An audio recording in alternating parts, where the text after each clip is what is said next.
ازيكم عاملين ايه؟ يا رب تكونوا بخير وبصحه وعافيه. النهارده هنعمل مع بعض ايه؟ نعمل فيديو حلو قوي قوي قوي، والموسم بتاعه اليومين دول البلح الرملي او الرطب اهو. ده البلح الرملي او الرطب.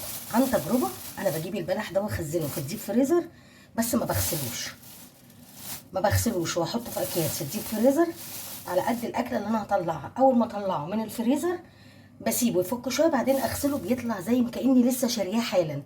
ده ميزه البلح ده. فالبلح ده انا هخزنه بسم الله من غير غسيل يا جماعه، عشان يعني يعيش معاكي سنه زي ما انت عايزه. البلح الرملي او الرطب بلح تحفه، مليان بفيتامينات، حلو للانيميا، حلو للولاد، اتربيت عليه كلنا طبعا.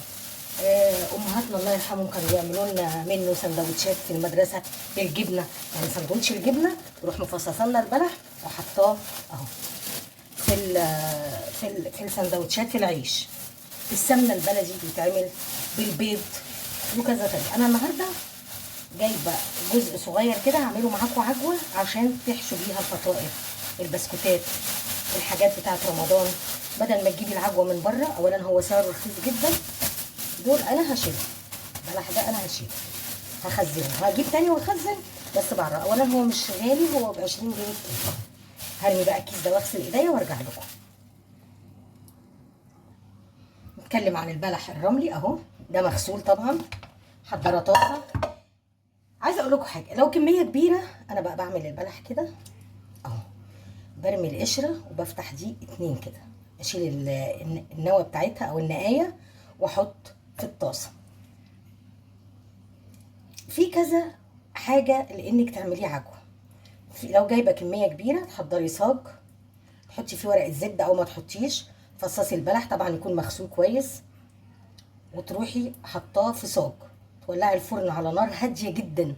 انا بقول لك كذا حاجه، لو هتجيبي كميه كبيره اهو البلح افتحه. عايزه اجيب حبه ميه عندي هنا عشان اعمل ايديا.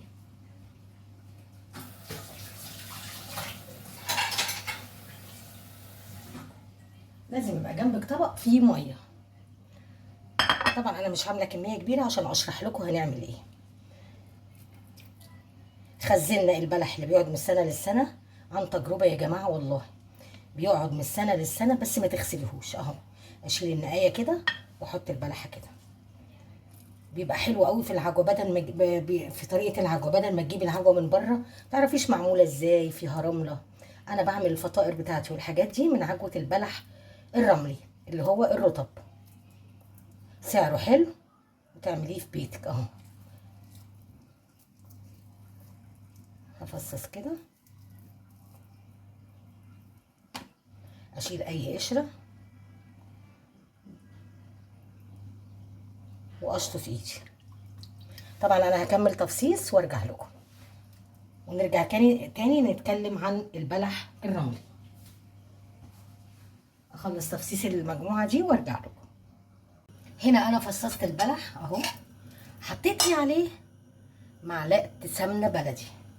طبعا انا هعمله بطريقه سريعه، هعمل عجوه برده بطريقه سريعه لان الكميه صغيره جدا، بس انا عايزه اعملها لك. الموسم موجود والبلح كتير جدا وسعره حلو، فتشتري وتعملي تحوشي عجوه للمواسم اللي داخله علينا والحلويات بتاعتك، ما تشتريش عجوه من بره. تمام. بنعمل ايه لو الكميه كبيره يا جماعه؟ لو الكميه كبيره تقدري تفصصي البلح وفي صاج وتسخني الفرن على درجه حراره، وبعدين توطيه وتحطي البلح لمده 4 ساعات. بلح كتير طبعا، عامله 5 كيلو 6 كيلو، تفصصيه وتحطيه ترصيه كويس جدا في الصاج وتحطيه على الهادي جدا. كل شويه تقلبي وتخرجيه بعد 4 ساعات، تسيبيه يتهوى، يا تفرميه في المفرمه. طبعا الكبه موجوده، عايزه تفرمي بالمفرمه اوكي، تروحي حاطه له سمسم وزبده او سمنه. عايزه تشيليه كده ولما تطلعيه عشان تعملي بيه الحشوات تعملي الخطوه دي، او حتى لو عندك كيلو او 2 كيلو فصصيه طبعا يتغسل كويس ويتفصص، تحط له سمنه بلدي، وعلى نار البوتاجاز من فوق هاديه جدا. النار هاديه جدا. انا هحطه دلوقتي وهوريه لكم، انا هعمله قدامكم وهشيله. لو عندي سمسم اوكي هحط سمسم واشيله جاهز للحشو، ما عنديش اما اطلعه وافككه اروح حاطه له السمسم واعجنه كويس بايدي واحشي بيه الحشوات بتاعتي. نروح بقى على البوتاجاز ونشوف هنعمل ايه.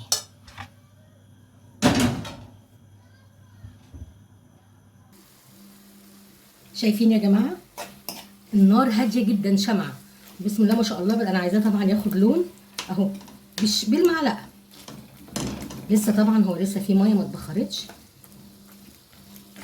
ممكن اعملهم بالهراسه لما يستووا خالص واضيف عليهم السمسم واشيلهم. ما عنديش سمسم بشيلهم كده وقت ما اطلعهم وانا عامله مخبوزات بالعجوه، افككهم واحط عليهم السمسم.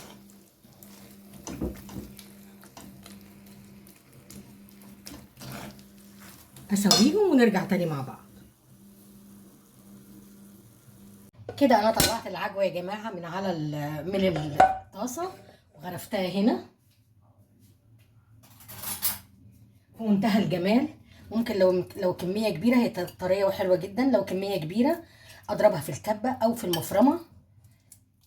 هي بصي المعلقه بتفوت فيها اتهرت خالص. طبعا انا مش هشيلها، مش هخزنها ولا اشيلها في كاس لان هي حبه صغيره جدا. انا هعمل بيها فطائر وهوريها لكم طبعا باذن الله.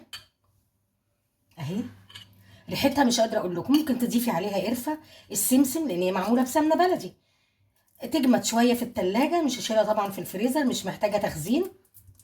انا بس خزنت البلح الرملي اللي هو منه العجوه. بعوزه في رمضان وبعوزه في اي وقت ناكل بيه جبنه، ناكل بيه حاجه بينفعنا. انا بشيل كميه كبيره في ادراج الديب فريزر اهو. دي تجمد ان شاء الله واعمل لكم في فيديو في فطائر حلوه قوي قوي هتعجبكم.